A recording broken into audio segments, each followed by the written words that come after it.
Chapter 12 देख रहे हैं, थर्मोडायनेमिक्स।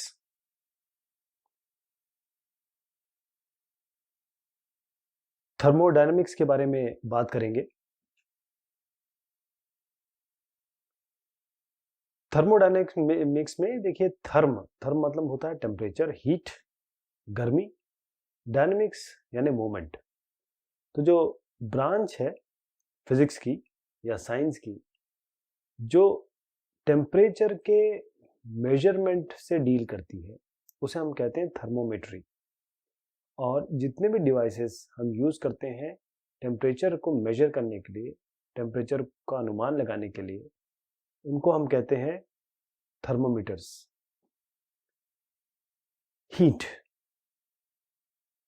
हीट ये एक फॉर्म है एनर्जी का, जिसको हम थर्मल एनर्जी कहते हैं, जो हायर टेम्परेचर से लोअर टेम्परेचर पे ट्रांसफर होती है जब उनको कांटेक्ट में रखते हैं।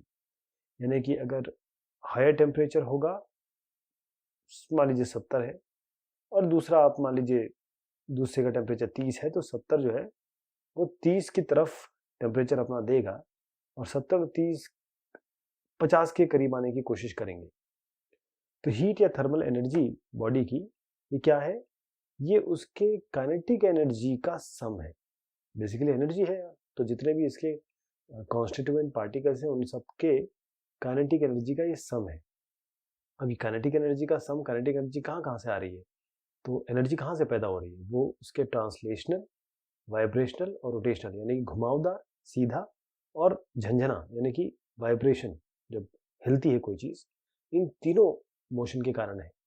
जो एसआई यूनिट है हीट एनर्जी की, वो है जूल। अगर प्रैक्टिकल यूनिट आप हीट एनर्जी की देखें तो कैलोरी है। एक कैलोरी 4.18 जूल के बराबर होती है। तो एक कैलोरी वो क्या है? एक क्वांटिटी है आपके हीट की, जो जरूरत होती है ताकि आप बढ़ा सके, रेज करें टेम्परेचर 1 ग्राम का पानी आपके पास है उसको 1 डिग्री सेंटीग्रेड से। फिर से समझिएगा, एक कैलोरी क्या होता है? एक कैलोरी वो हीट की क्वांटिटी है जो हमें जरूरत होती है ताकि हम 1 ग्राम पानी का टेम्परेचर बढ़ा सकें 1 डिग्री सेंटीग्रेड से। इसको हम कहेंगे कि 1 कैलोरी है। मैकेनिकल एनर्जी या वर्क, इसको हम कन्वर्ट कर सकते हैं हीट में। यानी कि आप एक वर्क यूनिट जो होगी वो J इंटू क्यू होगी, यानी कि J जो है ये जूल है, मैकेनिकल एनर्जी, जो मैकेनिकल इक्विवेलेंट कह सकते हैं हीट का, जूल। और J आपका यहाँ पर कन्वर्जन फैक्टर है, ये फिजिकल क्वांटिटी नहीं है, और उसकी वैल्यू जैसे मैंने बताया आपकी ये वाली है।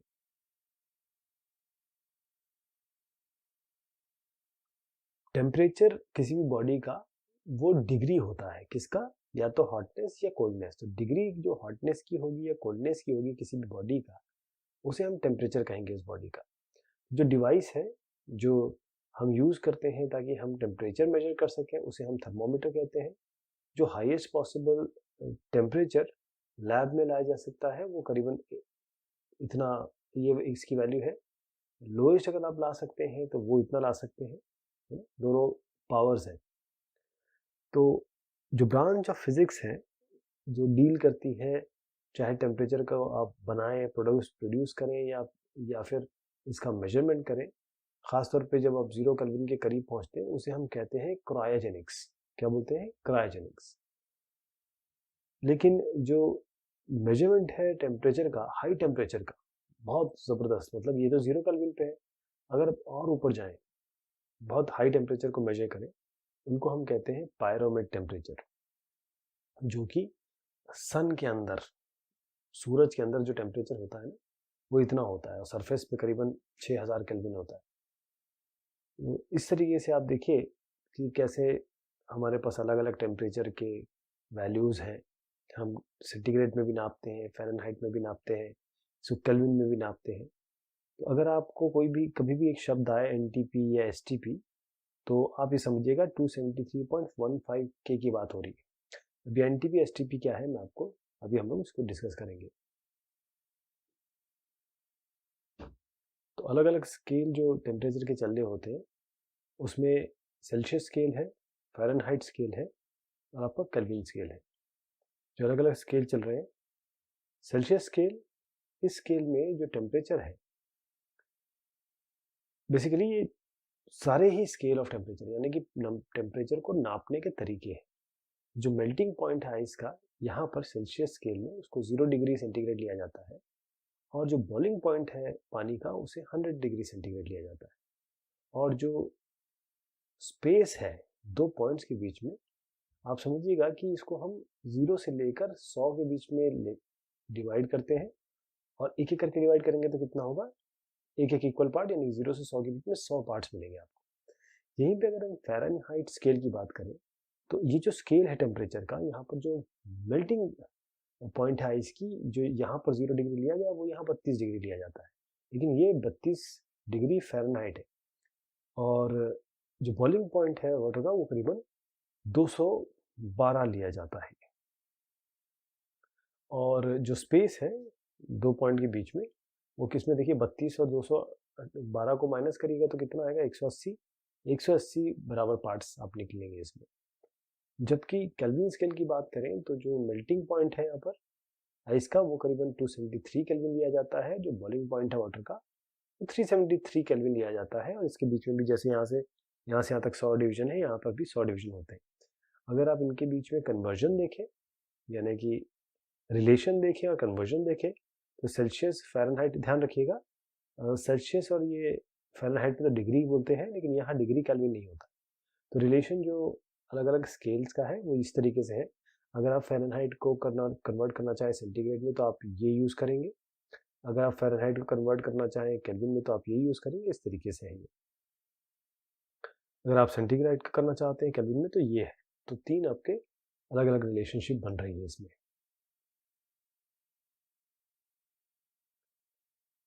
थर्मोमेट्रिक प्रॉपर्टी, जो प्रॉपर्टी है ऑब्जेक्ट की, चेंज होती है, तब्दील होती है, यानी जो भी प्रॉपर्टी है, एट्रीब्यूट है, कैरेक्टरिस्टिक है बॉडी की, ऑब्जेक्ट की, वो चेंज होती है टेम्परेचर के साथ। इसको हम कहते हैं थर्मोमेट्रिक प्रॉपर्टी।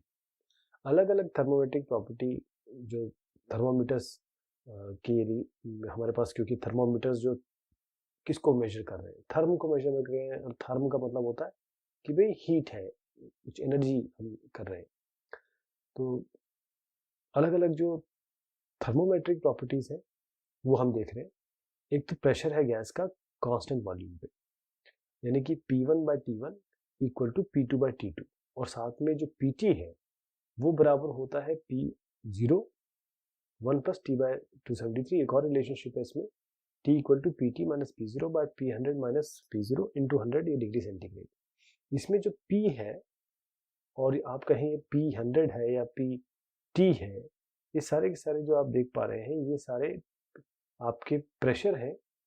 ये प्रेशर है 0 डिग्री पे, अगर P0 माने तो ये P0, ये 0 डिग्री पे। P100 आपका 100 डिग्री पे, देखिए P0 आपका 0 डिग्री पे, P100 आपका 100 डिग्री पे, और ये जो PT है ये आपका T डिग्री पे। ये जो कांस्टेंट वॉल्यूम गैस थर्मोमीटर है, टेम्परेचर कहाँ से कहाँ तक मेजर करते हैं, ये इसकी इनकी रेंज है। अब इलेक्ट्रिकल रेजिस्टेंस, अगर मटेरियल या मेटल्स का देखें आप, क्योंकि रेजिस्टेंस जब बात करते हैं मेटल्स की बात होती है, तो ये जो थर्मोमेट्रिक प्रॉपर्टी है इलेक्ट्रिकल रेजिस्टेंस मेटल का, इसको दिया जाता है RT equal to R0 1 plus alpha T plus beta T square. Alpha और बीटा ये मेटल के लिए कॉन्स्टेंट्स है।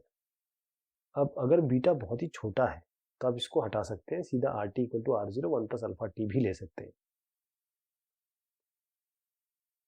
इसमें अल्फा क्या था फिर, अल्फा था जो रेजिस्टेंस है उसका टेम्परेचर कोएफिशिएंट क्या है, यानी temperature coefficient of resistance alpha होता है।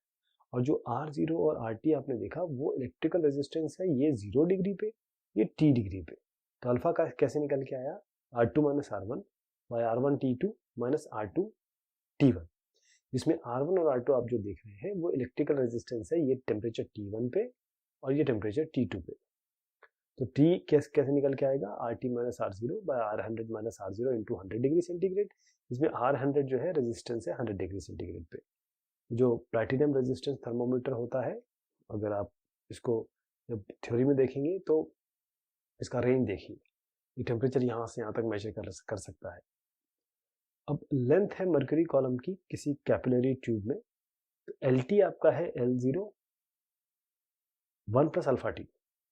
अल्फा क्या है इसमें, क्योंकि लेंथ की बात हो रही है तो ये लीनियर एक्सपेंशन है, कोएफिशिएंट है लीनियर एक्सपेंशन का। L0 इसमें आपका लेंथ है मर्करी कॉलम का 0 डिग्री पे, एल टी है आपका जो length mercury column T degree centigrade पे। Thermo EMF, thermo electromotive force, जब दो जंक्शन थर्मोकपल के, इनको आपने अलग अलग टेम्परेचर्स पे रखा, तो एक थर्मो ईएमएफ इसमें प्रोड्यूस हो जाएगा इन जो जंक्शन है उसके बीच में।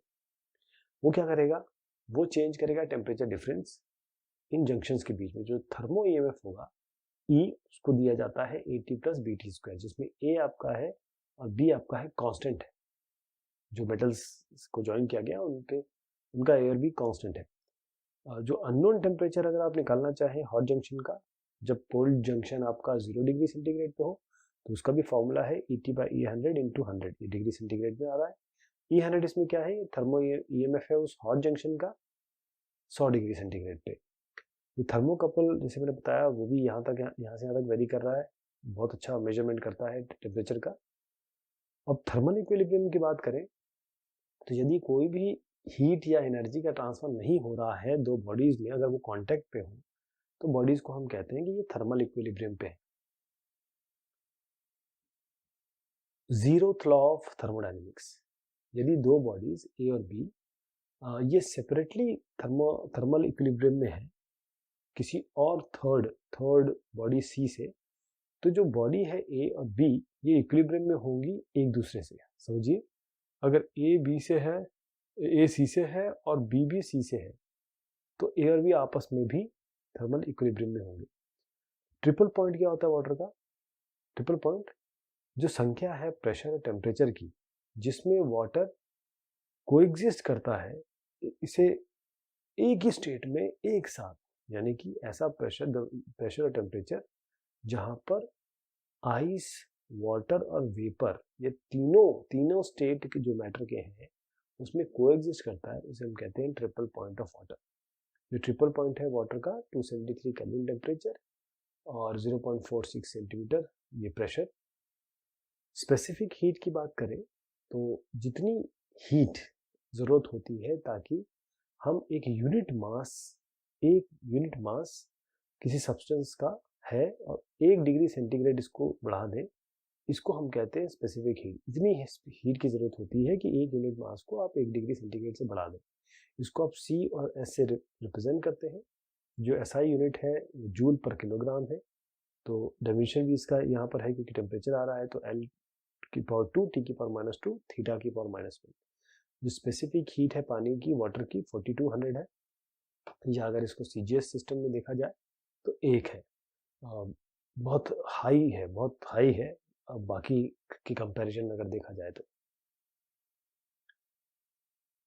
तो गैसेस दो टाइप की उनमें स्पेसिफिक हीट होती है। अगर गैसेस के बारे में बात की जाए, एक स्पेसिफिक हीट कैपेसिटी होती है कांस्टेंट वॉल्यूम पे CV, और एक स्पेसिफिक हीट कैपेसिटी होती है कांस्टेंट प्रेशर पे।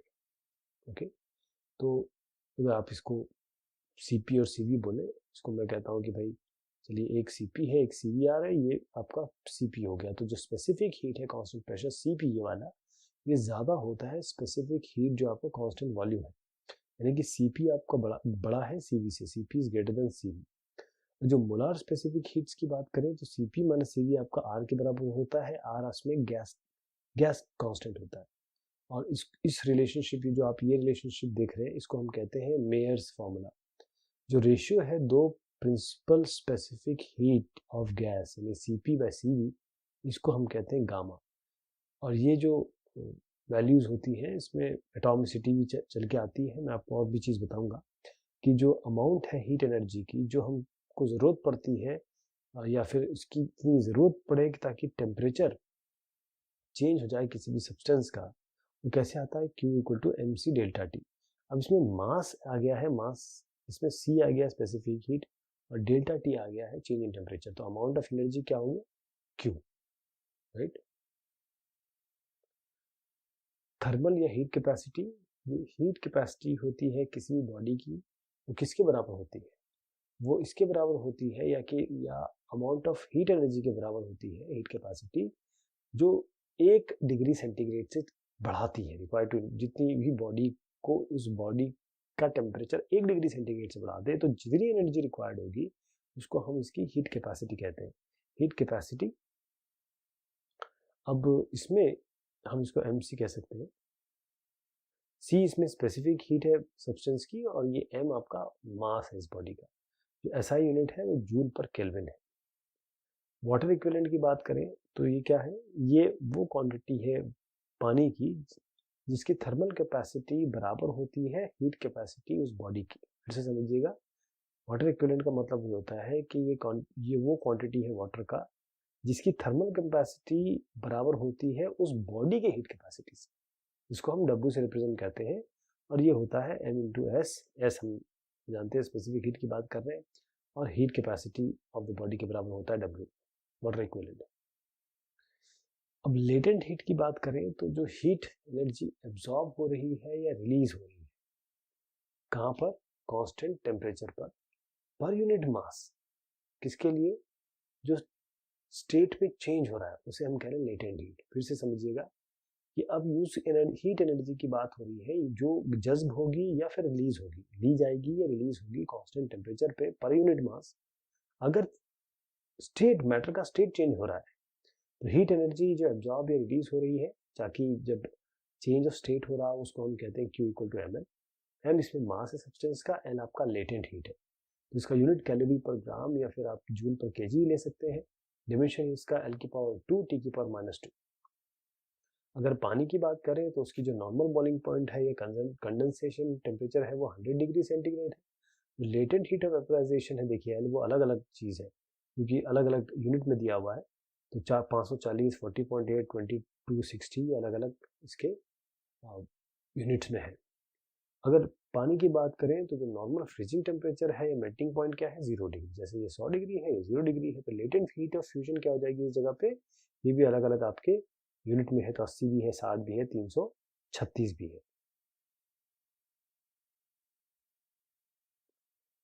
अब आप देखें कि अगर आप स्टीम से आपको बर्न लगा या फिर गर्म पानी से लगा तो आपको ज़्यादा बर्न किस में होगा?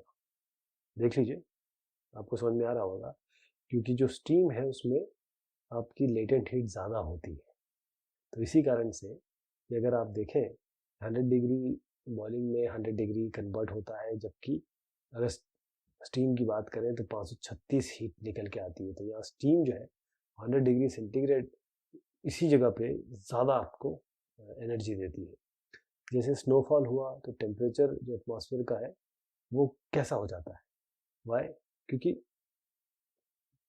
एक कथनी है कि -1 और 1 इसके बीच में ही स्नो होता है। अगर स्नो गिर रही है इसका मतलब ये है कि टेम्परेचर वो -10, -20 तक नहीं जाएगा। क्या है कि जो स्नो है वो हीट एब्जॉर्ब करती है एटमॉस्फेयर से जब ऊपर से नीचे आती है। तो हम कहते हैं कि जो माउंटेन है, जब वहाँ पर स्नोफॉल होता है तो इतना ज़्यादा आपको ठंड महसूस नहीं होती, लेकिन जब आइस मेल्ट होता है तो कोल्ड लगता है, तब ठंडक होती है। तो अगर स्नोफॉल हो रहा है तो ये आपका टेम्परेचर एटमॉस्फेयर जो होता है वो कम हो जाता है, मतलब इस तरीके से होता है कि आपको ठंड ना लगे। तो ज़्यादा शिवरिंग होती है।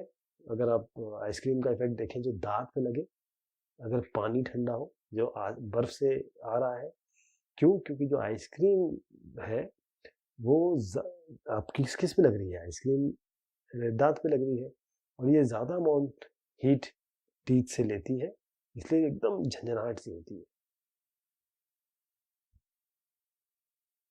मेल्टिंग ये कन्वर्जन है सॉलिड का लिक्विड में, लिक्विड स्टेट पे और कांस्टेंट टेम्परेचर पे, इसको हम मेल्टिंग कहते हैं। इवापोरेशन मतलब होता है कि लिक्विड का कन्वर्जन वेपर पे, सारे टेम्परेचर पे, बॉइलिंग पॉइंट भी ले सकते हैं, इसको हम इवापोरेशन कहते हैं। बॉइलिंग की बात करें, जैसे अब लिक्विड है, कोई पदार्थ है जो लिक्विड पदार्थ है, जैसे पानी समझ लीजिए, इसको हम ग्रेजुअली हीट करें तो किसी टेम्परेचर पे जो जो या कि कहें टेम्परेचर पे जो सैचुरेटेड वेपर प्रेशर है इस लिक्विड का वो बराबर किसके हो जाएगा, एटमॉस्फेरिक प्रेशर के। तो जो बबल है वेपर, जो वेपर बन रहा है वो ऊपर उठेंगे सरफेस से, और ये जो प्रोसेस है इसको हम कहते हैं बॉइलिंग लिक्विड का। जो टेम्परेचर है जिस पे लिक्विड बॉयल होता है उसी को हम बॉइलिंग पॉइंट कहते हैं।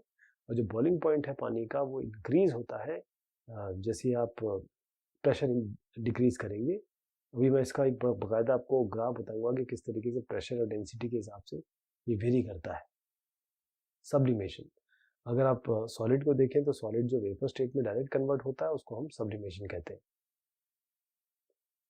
होर फ्रॉस्ट, वेपर को का सॉलिड में एक टाइम पे बदल देना, उसी टाइम बदलना, उसे हम कहते हैं होर फ्रॉस्ट। कैलोरीमेट्री क्या होती है, ये वो ब्रांच है हीट ट्रांसफर की जो डील करती है आपकी, कैलोरी मतलब होता है हीट, मेट्री मतलब होता है उसको नापना। तो मेजरमेंट ऑफ हीट, ये मेजरमेंट है, ये हीट है वो यूजुअली हम मेजर करते हैं कैलोरीज में, किलो कैलोरीज में।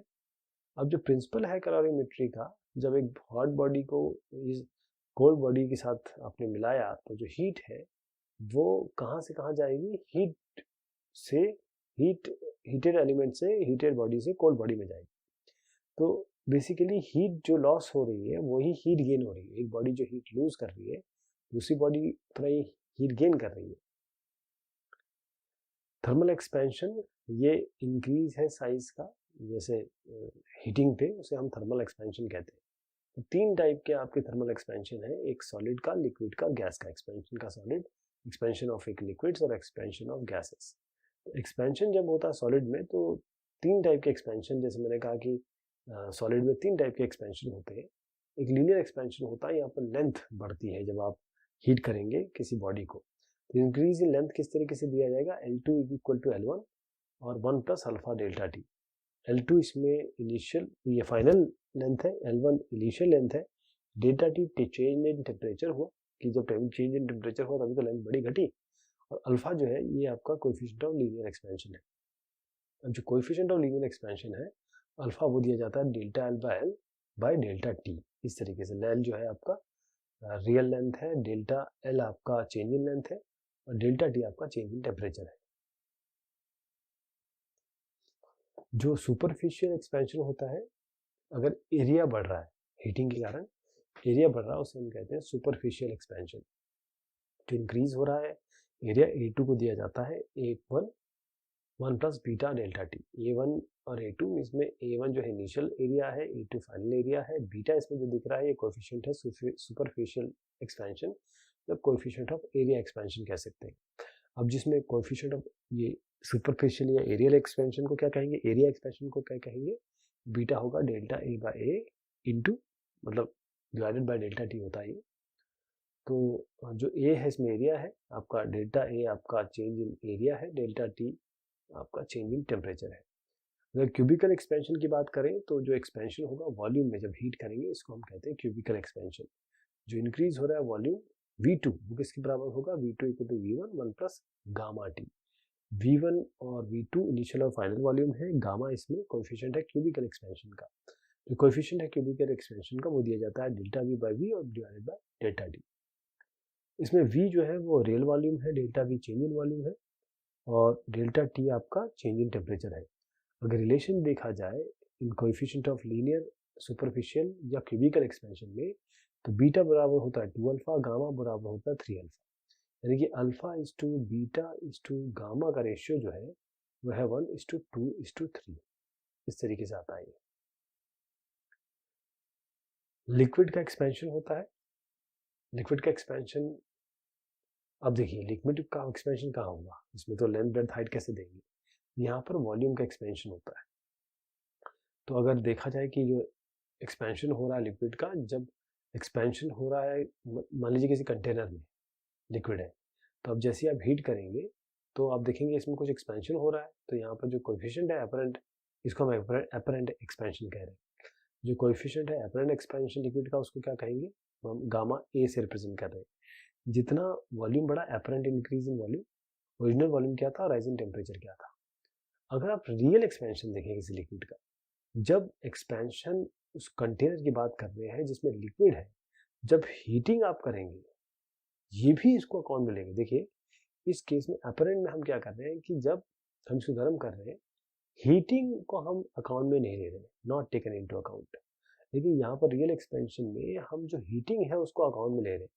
तो जो ऑब्जर्व्ड एक्सपेंशन होगा उसे हम रियल एक्सपेंशन करेंगे, यानी कि कोएफिशिएंट ऑफ रियल एक्सपेंशन जो यहाँ पर है वो real increase in volume divided by original volume है, यहाँ पर अपरेंट है। और राइजिंग टेम्परेचर तो खैर है ये वाई आर वाई ए ये दोनों मेजर करते हैं हम सेंटीग्रेड में, और ये सेंटीग्रेड -1 की पावर -1 है, 1 सेंटीग्रेड पे आता है। तो वाई आर जो होगा वाई ए और वाई जी, यानी इन दोनों का आप समीशन देख लीजिए, जिसमें वाई आर आपका रियल है, वाई ए आपका अपरेंट है, और वाई जी क्या आ गया फिर, वाई जी आपका है क्यूबिकल। ये है कोएफिशिएंट ऑफ क्यूबिकल एक्सपेंशन, किसका, जिस कंटेनर में रखा गया है, कंटेनर का है ये। अब पानी का जो एक्सपेंशन है वो थोड़ा सा अलग टाइप का होता है। जब आप देखेंगे कि इसका मैं इस तरीके से ग्राफ बनाऊं, जो वाटर है वो जब टेम्परेचर इसका ज़ीरो है, यहाँ पर ज़ीरो है, तो जो टेम्परेचर वाटर को इंक्रीज किया जाता है ज़ीरो से, तो उसका जो अगर मान लीजिए मैं ये वॉल्यूम का ये वॉल्यूम लिया मैंने वाई एक्सिस में और टेम्परेचर लिया एक्स एक्सिस में, तो देखिएगा कि ये 4 डिग्री तक, मतलब अगर इसको यहाँ पर 5 10 इस तरीके से बनाऊँ, तो ये 4 तक ना डिक्रीज होता है करके, और उसके बाद ये बढ़ता है इस तरीके से। तो 4 डिग्री तक मिनिमम होता है, मतलब वॉल्यूम सबसे कम यहाँ हो जाता है।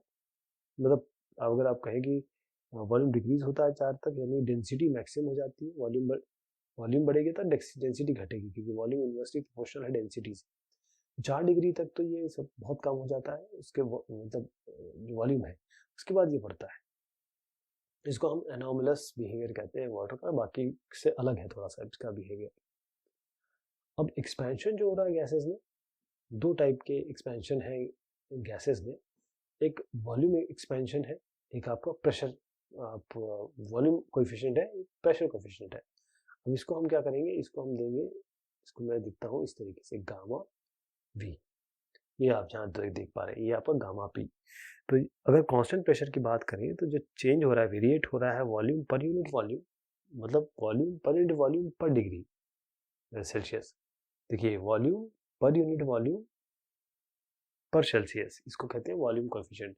इसमें जो V0 है और V1 और V2 है, ये आपका 0 डिग्री पे है, ये T1 टेम्परेचर पे, T2 टेम्परेचर पे। इसी तरीके से दूसरे कोएफिशिएंट ऑफ एक्सपेंशन की बात करें जो कि आपका प्रेशर कोएफिशिएंट है, तो ये कांस्टेंट वॉल्यूम पे जो चेंज हो रहा है प्रेशर पे पर यूनिट प्रेशर, देखिए change in pressure per unit pressure पर डिग्री सेल्सियस, इसको हम कहते हैं प्रेशर कोएफिशिएंट। इसमें जो P0 है वो 0 डिग्री पे है, P1 P2 आपके T1 और T2 डिग्री सेंटीग्रेड पे टेम्परेचर पे प्रेशर है। अगर प्रैक्टिकल एप्लीकेशन की बात करें, एक्सपेंशन हो रहा है, तो जो जब हम रेल बिछाते हैं तो आपने देखा होगा उनके बीच में छेद होते हैं, उनके बीच में होल, मतलब थोड़ी सी जगह दी जाती है, क्योंकि जैसे हीटिंग होगी, इतना धूप होती है, तो वो रेल थोड़ी सी लोहा एक्सपैंड होता है। जो ट्रांसमिशन केबल है वो टाइटली फिक्स नहीं करते आप पोल्स में, वो थोड़े से उनमें लूज किए जाते हैं, लूज रखते हैं। जो आयरन रिम है जो आप कार्ट व्हील में डालते हैं, वो हमेशा थोड़ा सा जो उनकी डायमीटर होती है थोड़ी कम होगी जो व्हील है उससे। जो ग्लास टॉपर होता है वो अगर आप देखें ग्लास बॉटल में जैम अगर हो गया है तो आप उसको क्या कर सकते हैं, आप हल्का सा उसे गर्म कर दीजिए तो वो निकल के आ जाएगा आपका नेक से बॉटल के।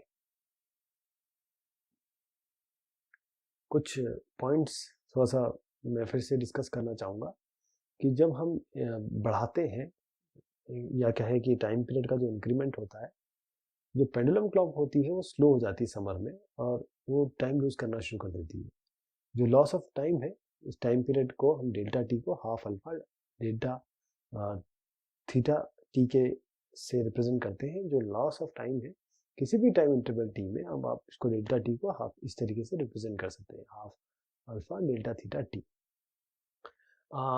और ज़रा हायर टेम्परेचर पे अगर हम जाएंगे, एक स्केल अगर एक्सपैंड किया जाए तो जो स्केल रीडिंग है वो कम हो जाएगी जो ट्रू वैल्यू है, यानी कि ट्रू वैल्यू जो बराबर होती है scale reading 1 plus alpha delta T. अब इसमें डेल्टा टी जो है टेम्परेचर डिफरेंस है, लेकिन जो लोअर टेम्परेचर स्केल रीडिंग है वो ज़्यादा हो जाएगी, या कहेंगे कि ट्रू वैल्यू आपकी कम हो जाएगी।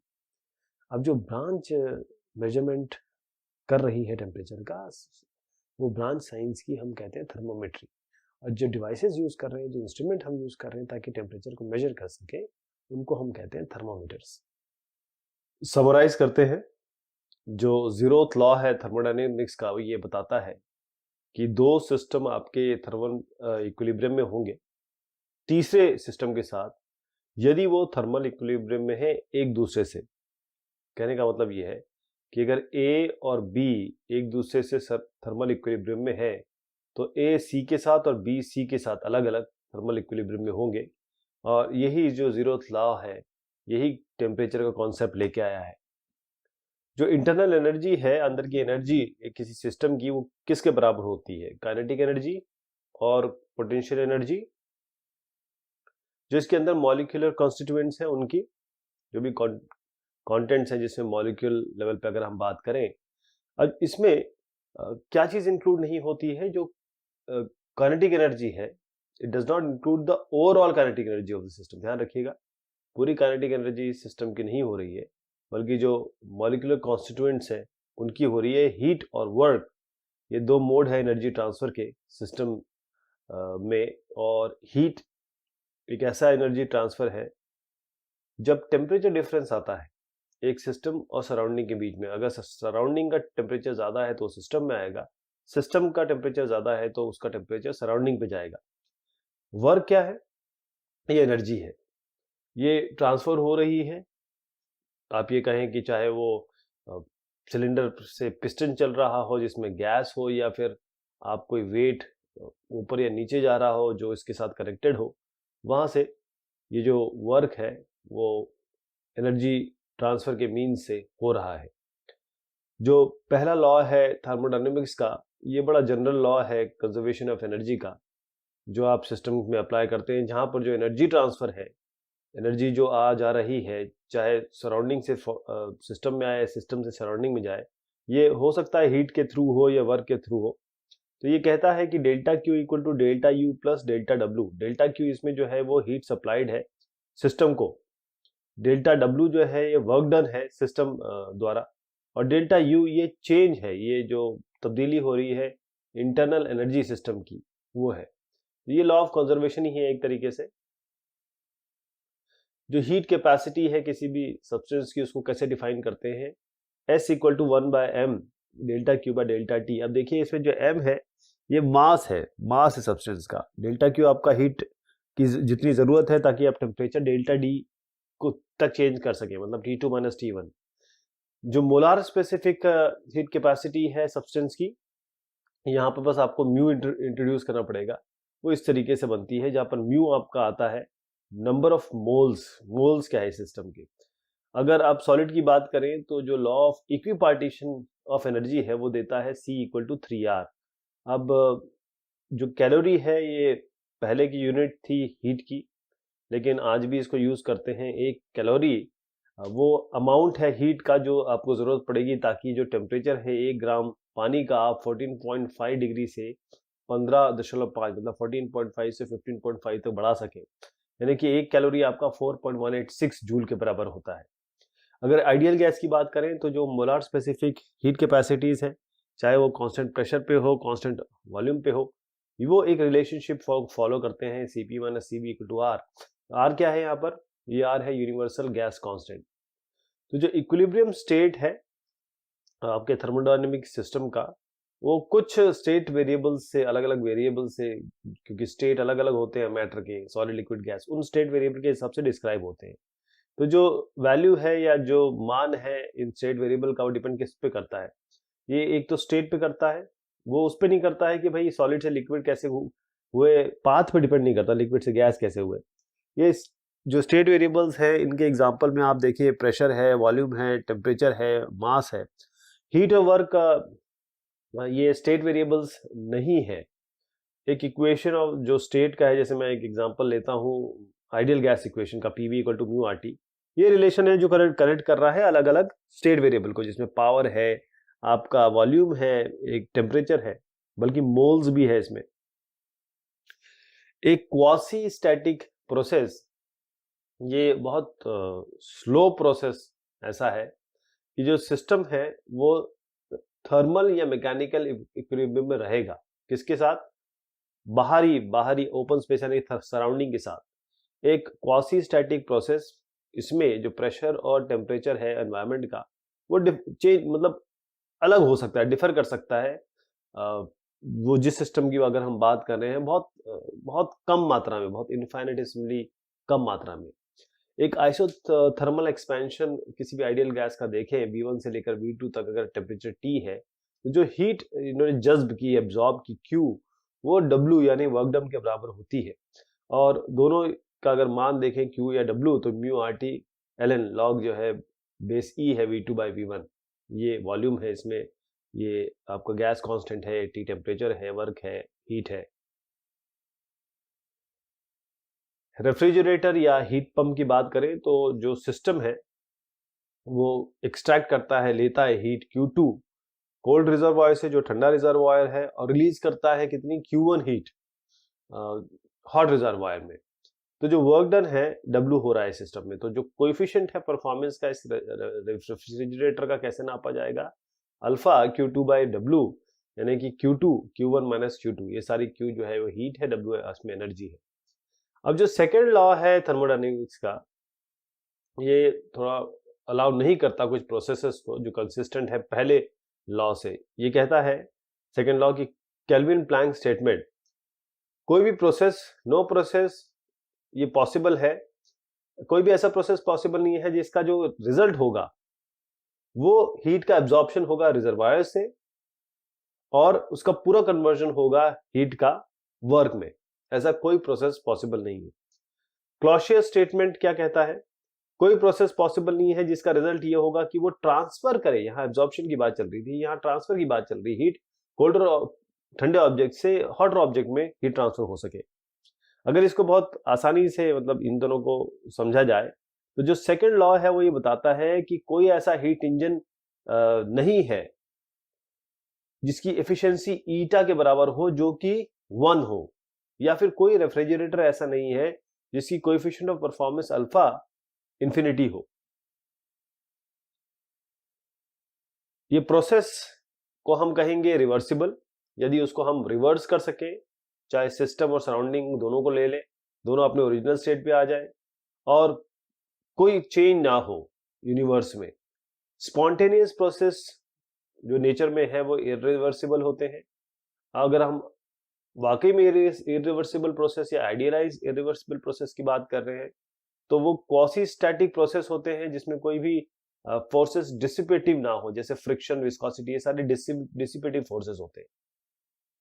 कार्नोट इंजन की बात करें तो ये एक रिवर्सिबल इंजन है जो दो टेम्परेचर T1 जैसे सोर्स है, T2 सिंक के बीच में काम करता है। तो कार्नोट साइकिल है, इसमें दो आइसोथर्मल प्रोसेस होते हैं जो कनेक्टेड हैं, मतलब जुड़े हुए हैं दो एडियाबेटिक प्रोसेसेस से। जो एफिशिएंसी है कार्नोट इंजन की वो दी जाती है ईटा 1 माइनस T2 बाई T1। ये कार्नोट इंजन की एफिशिएंसी है। कोई इंजन ऐसा जो ऑपरेट कर रहा है दो टेम्परेचर के बीच में, कोई ऐसा इंजन नहीं है जिसकी एफिशिएंसी ज्यादा हो जाए इस कार्नोट इंजन से। अगर ये Q होता है हीट, W है वर्क, तो अगर Q बड़ा है 0 से तो हीट आपने ऐड की सिस्टम में, Q कम है 0 से तो हीट रिमूव की, हटा दी वहां से, सिस्टम से निकाली गई।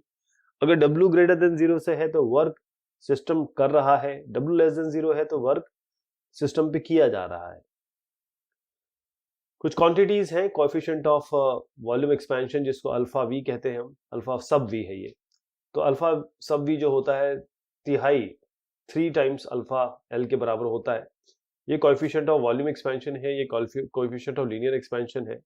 जितना हीट अप्लाई किया जा रहा है सिस्टम पे वो डेल्टा Q आपका J जो यूनिट होती है Q, ये आपका स्टेट वेरिएबल नहीं है, ध्यान रखिएगा। स्पेसिफिक हीट S, ये S से रिप्रेजेंट होती है, थर्मल कंडक्टिविटी K से रिप्रेजेंट होती है, H equal to minus K dt by dx, ये इसका रिलेशनशिप है। तो ये बात हुई इस टॉपिक की। बहुत शुक्रिया, बहुत मेहरबानी आप सभी की।